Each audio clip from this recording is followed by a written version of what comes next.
Certa vez eu estava assistindo, mas não vou lembrar quando foi, mas eu estava assistindo aquele programa MasterChef. É um programa que fez bastante sucesso no Brasil, e lá de vez em quando eles chamam um cozinheiro renomado, dono de uma empresa chique. E aí apareceu um cozinheiro muito renomado, que talvez muitos de vocês conheçam, o tal do Sérgio Attala. E ele disse algo que me tocou profundamente.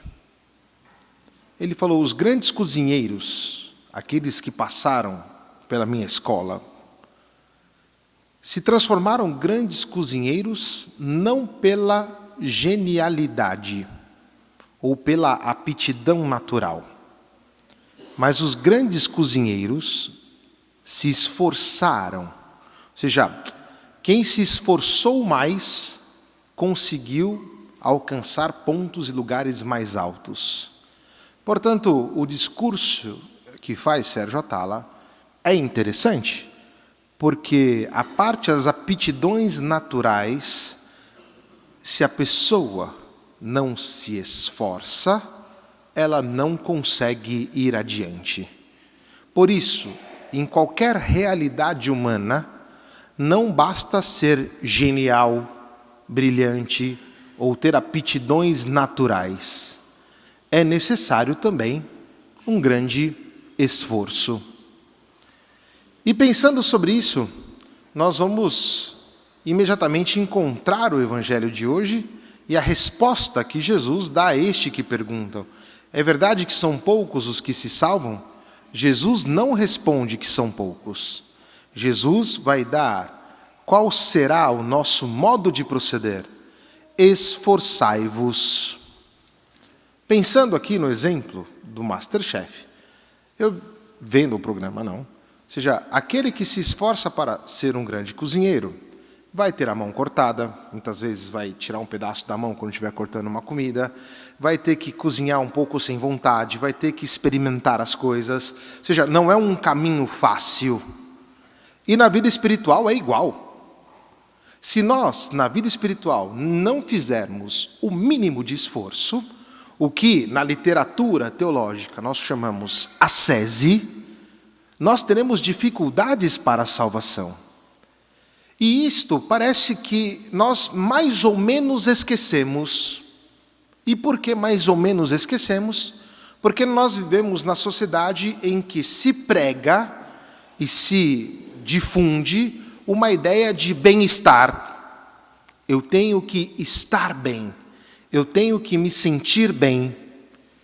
E esquecemos que as coisas que mais valem, para alcançarmos, muitas vezes nós tivemos que deixar de lado o nosso sentir bem.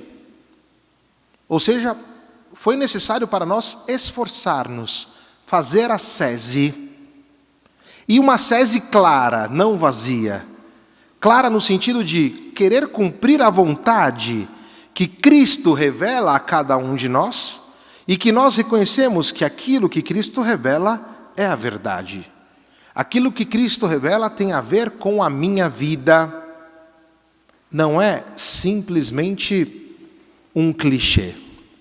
E combater, portanto, contra esta ideia de uma espiritualidade ligada ao bem-estar, segundo o meu modo de pensar, e segundo aquilo que também diz a igreja, é uma tarefa muito, muito necessária para nós nos dias de hoje. Porque nós pensamos que, se eu me sinto bem, eu rezo. Não. Assim como quem quis alcançar, por exemplo, ser um médico, um engenheiro, um advogado, ou qualquer outro serviço que tenha querido fazer com excelência, sabe que nem todos os dias teve que estudar quando estava bem. Teve que estudar quando não estava bem também. Portanto, o bem-estar, ele não é o critério para a nossa vida espiritual. E aí vai entrar uma outra linha. A vida espiritual é esta ascese, ou seja, este esforço que é necessário fazer, e este esforço, diário, não será nunca medido pelo se sentir bem. É necessário lutar. Este é o segundo ponto. Ou seja, precisa de uma luta. E esta luta nem sempre é agradável. É como, se quisermos ainda estar no exemplo gastronômico, não? É quando alguém resolve fazer uma dieta. A pessoa que quer fazer uma dieta sabe que ela terá de fazê-la todo dia. E terá de tomar um grande cuidado para não cair. Por isso tem que fazer uma ascese, tem que fazer um esforço. E aí já não é o sentir bem que conta. Se nós destravarmos da nossa ideia, da nossa cabeça, essa ideia de espiritualidade igual a se sentir bem, nós vamos dar um passo astronômico na nossa vida espiritual. E nós vamos viver com toda a dificuldade que é própria da vida espiritual, com muita alegria, mesmo em meio a um sofrimento, mesmo em meio a um desânimo, mesmo em meio a um não querer responder à vontade de Deus, e isso fará parte da nossa vida. Mas por que fazemos isso? Porque nós entendemos que Cristo revela ao homem quem é o homem e a sua altíssima vocação. A vocação nossa, que é ser santo, mas que já começa nas realidades deste mundo, que é a oração inicial de hoje. Que vai nos dizer exatamente, em meio às situações deste mundo, ter o nosso coração ancorado no céu. A promessa de uma vida eterna, de uma vida que não acaba jamais. E aí entra em consideração o nosso esforço. Mas para que o esforço não seja vazio, para que o esforço não seja, vou usar uma palavra que não é muito bonita, né? Não seja um masoquismo, ou seja, o sofrer por sofrer, ou o se esforçar por esforçar, suportar a dor por suportar a dor, é necessário relação. É necessário, assim como o Sérgio Atala falou do cozinheiro que se esforça para se tornar um grande cozinheiro, não aquele que foi genial, esse cozinheiro precisa ter um chefe que o instrua. E quando um chefe instrui, o que faz o chefe? Corrige, pega no pé. O chefe vai dizer, esse caminho não está legal, te ensina uma técnica, te ensina o instrumento exato para se usar, te ensina uma série de coisas e você vai estar constantemente corrigido. E toda vez que você é corrigido, você melhora. Ainda quando a correção ela não é muito agradável. Que é a segunda leitura de hoje. Deus corrige aqueles que ama. E nós somos felizes porque no relacionamento com Cristo, nós vamos ser constantemente corrigidos. E isto é algo bom. O problema é que nós achamos ruim, porque pensamos no bem-estar e não no cumprir a vontade de Jesus. Nós achamos ruim quando o Senhor nos corrige, e nos corrige através dos meios ordinários, ou seja, nos corrige na oração, nos corrige na leitura do Evangelho, nos corrige através da igreja, a grande comunidade que o Senhor nos deixou, nos corrige através do pai e da mãe, não que têm a graça de Estado para corrigir os filhos, o esposo e a esposa que têm a graça de Estado para corrigir um e o outro. Nós vivemos num mundo em que achamos ruim a correção. Mas corrigir vem do latim correggere, que significa estar em pé juntos. Você não corrige alguém para estar longe de você. Nós corrigimos as pessoas para que elas estejam do nosso lado. E para que com ela nós estejamos em pé, ou seja, corregendo, ou seja, regendo juntos. Ou seja, deixando a coisa como ela é chamada a ser. E quando o Senhor nos corrige, é uma graça enorme. Podemos pensar, e já falamos do Evangelho de Marta, não? Quando Jesus corrige Marta, com certeza Marta deve ter ficado muito nervosa com Jesus. Mas o olhar de Cristo dentro da relação com Ele, quando nos corrige, nos abre uma perspectiva enorme. E aí nós vamos ter que fazer todo o esforço para não voltar mais nos nossos erros, porque muitas vezes os nossos erros se tornam habituais, erramos e nem sequer às vezes damos conta. Mas quando nos é iluminado, quando nos é apresentado, então nós vamos fazer o esforço para não voltar mais nos nossos defeitos.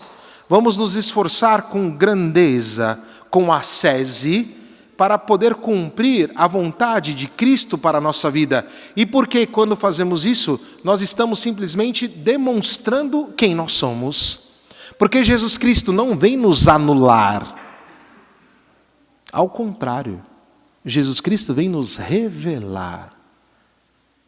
E é por isso que a salvação, ou para alcançá-la, esforçai-vos para entrar pela porta estreita. E entrar por uma porta estreita é muito difícil, exatamente porque exige esforço.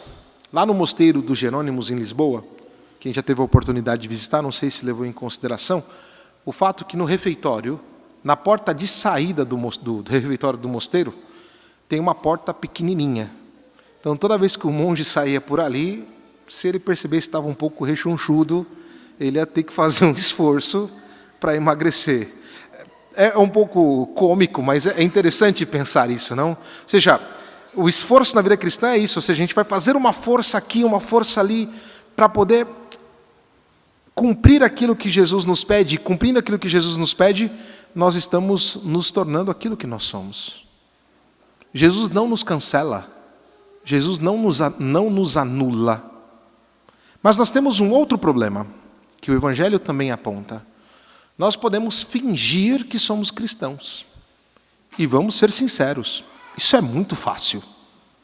É só pôr um tercinho na mão, é só fingir que você reza, é só cumprir aí uma série de normas de piedade. Não estou dizendo que não deva cumprir, tem que se cumprir, mas é muito fácil fingir ser religioso. É muito fácil fingir ser cristão. Aí o que vai nos dizer Jesus aqui, ó? No final dos tempos, quando o Senhor vier, Senhor, mas falamos no teu nome, mas não vos conheço.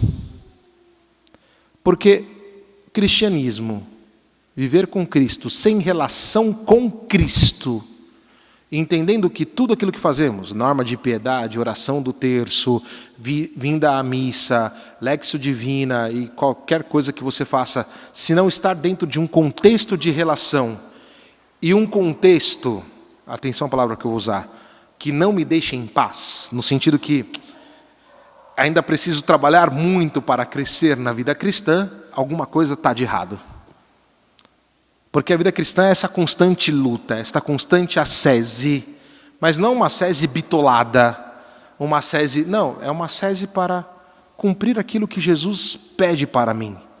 E por isso é necessária a relação, por isso é necessária deixar que o Senhor nos corrige, pois o Senhor corrige a quem Ele ama e castiga quem aceita como filhos. É para a vossa educação que sofreis, e é como filhos que Deus vos trata.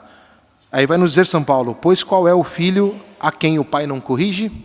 Se o pai não corrige o filho quando crescer vai crescer torto, não vai crescer bom. É necessário, e Deus faz isso conosco. E nós não temos medo disto. E é exatamente estas correções que começam a florescer na nossa vida, a imagem de Jesus em nós. É quando nós somos integrados dentro daquilo que o Senhor nos pede e passamos a viver a grandeza do Evangelho. Neste mundo em que as pessoas não querem mais sofrer nem uma simples dor de cabeça, neste mundo em que as pessoas lutam por uma paz, digamos, que na verdade são acordos, mas não paz verdadeira, neste mundo em que as pessoas não querem mais ser corrigidos, não? E vocês sabem disso, não? Na escola, por exemplo, quando nós éramos, pelo menos os 40 anos sabem disso, quando a professora chamava a gente na escola, o nosso pai ou a nossa mãe na escola, a gente já tremia na base. Tipo, minha mãe for falar com a professora, eu estou perdido, né? Eu já ia de casa até a escola tomando bronca. E a mãe nem sabia o que tinha acontecido, né? Só o fato. E depois, hoje se percebe que é tudo o contrário. Hoje se percebe que as pessoas não aceitam mais que os filhos sejam corrigidos. Mas isto é uma deturpação, inclusive na vida espiritual. Porque nós somos chamados a corrigir, e Cristo nos corrige, para que estamos em pé juntos com Ele. Portanto, o esforço não necessita ou não reclama a genialidade. Você pode até ter uma predisposição boa para a vida espiritual, e graças a Deus por isso. Outros não têm uma predisposição tão boa assim, mas um e o outro, se não se esforçarem, sucumbirão. Esse esforço que Jesus pede é o esforço desta resposta àquilo que Ele nos pede. Vamos meditar então. Será que nos esforçamos para passar pela porta estreita? Será que buscamos em profundidade aceitar as correções que o Senhor nos dá e colocá-las, atuá-las na nossa vida? Ou será que simplesmente queremos viver o bem-estar da vida cristã, o beautiful people da espiritualidade? Não dá. Ou seja, para nós cristãos, o esforço também é necessário. E uma vez que nos esforçamos, como vai nos dizer o Salmo, se eu não estou errado, é o Salmo 94, se eu não estou errado, vai dizer assim: seja firme, seja constante, e a luz brilhará. É isto. Ou seja, corrigir, ir adiante. Que Maria Santíssima nos ajude. Que assim seja. Amém.